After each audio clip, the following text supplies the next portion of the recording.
Hey, how you doing? I'm good. How are you doing? I can't complain. Weekend was good? Yeah, it was good. Okay, what'd you do? With the baby a lot, and then I had an art show.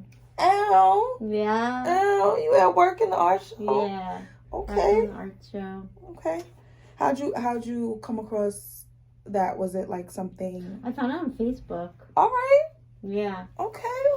Rockland Arts Festival. Okay. What kind of arts piece did you submit? Just one of the pieces I've been working on for my MFA. Mm-hmm. It was like kind of a figurative painting. Mm-hmm. And then so it's cool, like they have like a week-long festival, and then they have like a culmination of like an in-person festival. It's virtual festivals, and then they do it in person. That's exciting. Yeah. That's a lot of people turned out. Yeah. Okay. Cool. Okay. Gotta come to that. Yeah. Gotta come to that. Come support. All right. So, I wanted to meet today for our weekly coaching session, and today we're really just gonna focus on your leadership goal and kind of revisit some of the things that you said you wanted to work on, which was prioritization. Yeah. So, the last time that we met, you had said that you wanted to set your meeting reminders 2 hours prior to allow for prep time. Yes. And then check at least 10 emails. How did that go? Yes. Well, I've been good with the emails. What? Very good with emails. Yes! But with our meeting, I was late. No. So I need to work on that. But yeah, like emails, I've been good. Like if I have priority lists and I'm emailing people about our meetings this week, so they're ready. So I've been good with that. But I need to work on checking my meetings still. What do you think? Is it like setting a reminder or? Yeah. Okay. So like I realized with our meeting, it was 15 minutes. Yeah. And I just didn't see it. So I need to, but we meet every Monday. So now it's just like, duh. So I just put it in my head. Yeah. Okay. So, but yeah, so I put it for 2 hours. 2 hours, that works. So I'll know like what I'm getting. Do you feel like that's been helping, like when you put the 2 hours? Yes. Okay. Yes.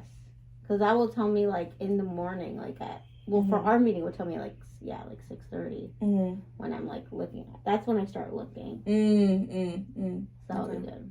Okay. So I'm glad that that's working out. That's something, if you like it, definitely continue. Yeah. And as a leader, there's so many things to prioritize. Right. Like I have mid-year reviews, and then there's like, quarter 3 unit plans, and emails, and like which one to prioritize. It could be a lot. Right. So bucketing those things out to say what's most important. They're all important. Right. But which ones need like immediate attention and have a deadline? Yep. Are you finding like when I send like those Outlook reminders that say something is due? Yes, I love that. Are those helpful? Very. Okay. Yeah, because Q3 and Julian came up to me and he was like, I have it ready. Good. So he already sent it to me. He sent me his too. Oh, good. Yeah. He was on it. Yeah. He was on it. That's to you though. That's to your credit though. Awesome. Okay. So when we think about prioritization, are you finding that the things, like what are you finding is most pressing for you right now that you need to get done? Today? Or just in general? In general. Oh, in general. I think for me, it's like, I think I'm starting to prioritize a little bit more the managing part of this role. Because I'm subbing for a teacher, really, and I'm taking his lessons. And I don't feel like there's a ton of teacher stuff, which is nice, which I realize. So now I can really, like, think about managing more. I was, like, concerned that maybe that would get in the way, but I really feel like it's working out. So now I'm prioritizing, like, okay, what do I have to do as a new manager to be on top of things, because I think, when you're in a new role, you have to really, like, be on point, or people are going to be like, you're going to lose a lot of trust. So I keep checking my emails to make sure that the tone is okay and it makes sense and not typos, you know, because I feel like this kind of sends a bad message. So I'm trying to just be good with that because I like the role. So I'm like trying to do a good job. And you are. Yeah. And you are, and I think it's super reflective of you to be mindful about the emails and like the message that it sends. Probably, you know, I think for everybody, like when we send things out, it's the intended impact is that, you know, we're having a positive impact on the folks that we're sending out. But sometimes, you know, and this could be for anybody. When you send something out, it could be like, oh man, I didn't think that's how it was gonna land, but that's how it landed. Right. But I like that you're thinking about intentionality of how you want to keep the rapport up with your team and keep them trusting you and keeping them accountable. Yeah. Right? Because that's the biggest thing with being a leader, at least that I've been navigating through. It's like, how do you keep accountability and how do you keep trust and how do you keep respect? Exactly. Do you find like when you're prioritizing different tasks for folks on your team,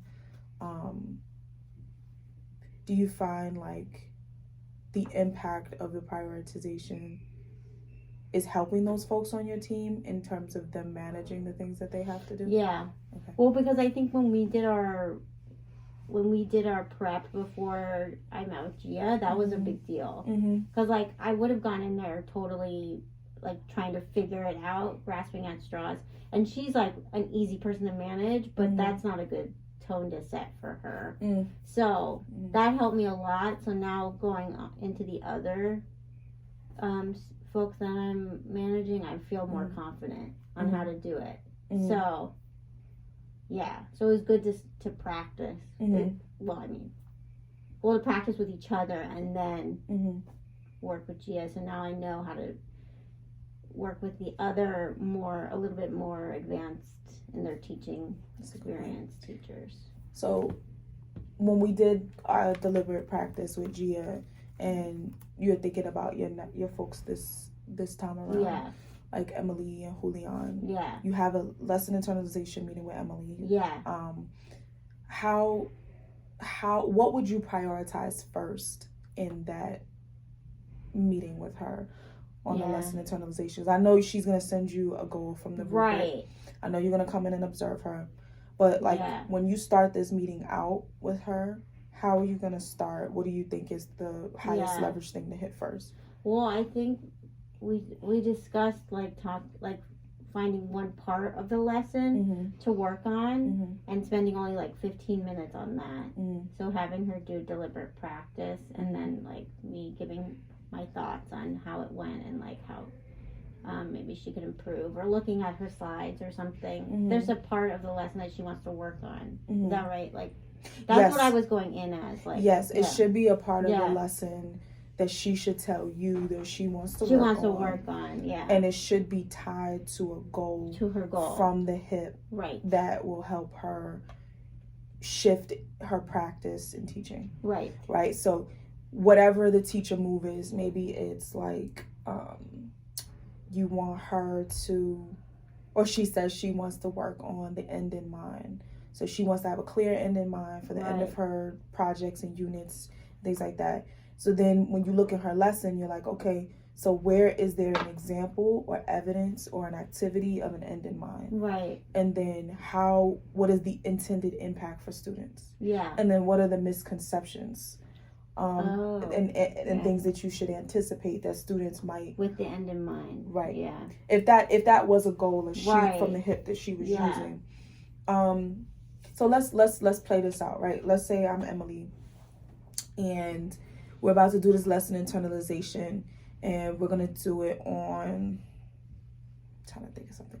We'll do it on like a TikTok project. And we'll do end in mind. Let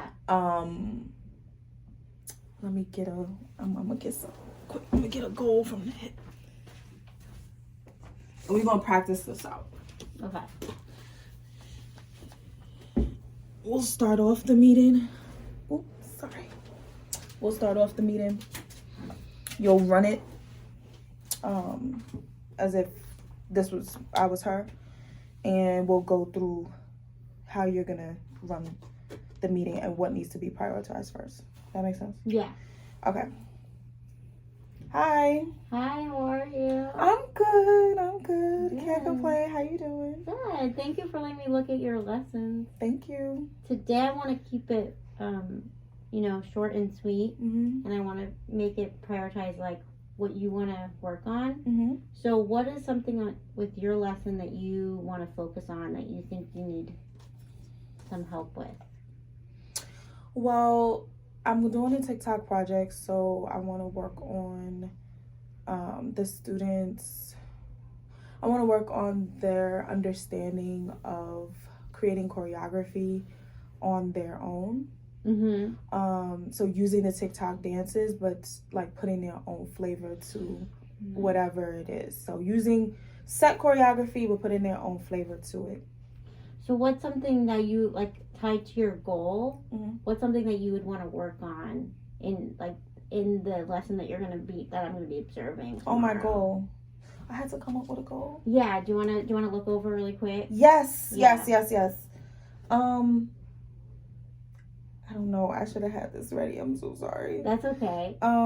Do you? Let me see. Well, based off of what I said, I think maybe we can do the end in mind. Okay. So I have a clear understanding of what mastery looks like through the creation of a student exemplar. Different criteria clearly defines. Okay. So yeah, I can use this. I think right now my students put in their own flavor to things. I think they're maybe at 30% of them are doing it in that class. So I think realistically, how long is the goal for? The goal? Yeah. So the goal would be until you master your goal. So I give you like an action step, like this time keep the end in mind for the for this lesson, or make sure to look out for student like misconceptions or something. So if you master that goal, then we would say okay, and then you'd start a new goal. Okay. So I would say like maybe 50% of my students will be able to put their own flavor on or accent their TikTok dances in their project. You're saying 50% now. Yeah, like for my goal, with goal. the end in mind, I think they'd be able to do that. And how I would be able to do it is by giving them an exemplar of what it means to accent your work. Okay. And the step-by-step process to do that. Okay. Does that work? How would you test that they would understand, that they have an understanding? After you show the exemplar, how are you gonna check that they understood? Oh, I could put like I could have rehearsals during class, so I can show them the exemplar like at the beginning of the project, and then I can have like little checks for understanding, where they have to take maybe my project and then put a little accent on it, and then subsequent like rehearsals, they would take their project and then they would get graded for like how they're doing on like maybe you do one accent one day and then the next class you do another accent. Right. So you'd pick like one thing that they need to like master by the end. I think that's good. Does that work? Yeah. Okay. Yeah, I think that's good. All right, and see. Cool. How'd that feel? Good. I think I need to research. Have to look again what the end in mind is. Yes. I think I know what it is physically.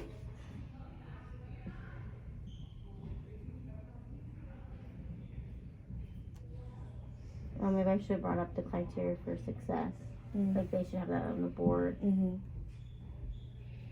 So I think I definitely need to prepare better, like have the hip in front of me. But I think you did good at saying let's do it together. Yeah. And reeling her in to let her know like this is still a priority. We're not gonna like let this go. Yeah. I think you did a good job with that. Because that happens all the time. Yeah. Like last minute, and then you have to like figure it out in the moment. Yeah. I think you did a good job at affirming her and asking questions about how does she how does she check for student mastery? Yeah. And like, how does she check in between to see if the students are getting what the end in mind Right. is? Something that you could do too is be like, what's your timeline? What's your timeline? So like, if you are gonna be doing this project, what's your timeline for checking that students I see. are understanding it and writing it out? Yeah, like what's your goal for this? What's your goal? Yeah, because I don't really know, like, Mm-hmm. yeah, what's your goal? Like your end goal. Yeah. And how are you going to get there? Right. Right. And if this is the first time you're introducing this project in class, how are you going to introduce the end in mind? I mean, how are you going to have this project introduced, and then like, how do you make sure that students understand what it is they're supposed to do for the assignment? Right. How are you? Right, because she could use a criteria for success or some type of slide. Yes. Yeah. And that criteria for success, when she has rehearsals, could be used every time that she sees her kids. Hey, we're gonna check. I'm for this part of the criteria. I'm gonna come around today, and we're just gonna work on this part. It doesn't mean that the other parts don't exist. It just means we're gonna focus on this part for today. Yes. So that when they get to the final project, they've seen every aspect of the criteria, and then that pushes their the end in mind. Okay. Sound good? Yeah, that was good. I'm glad we went over it. Good. Thank you.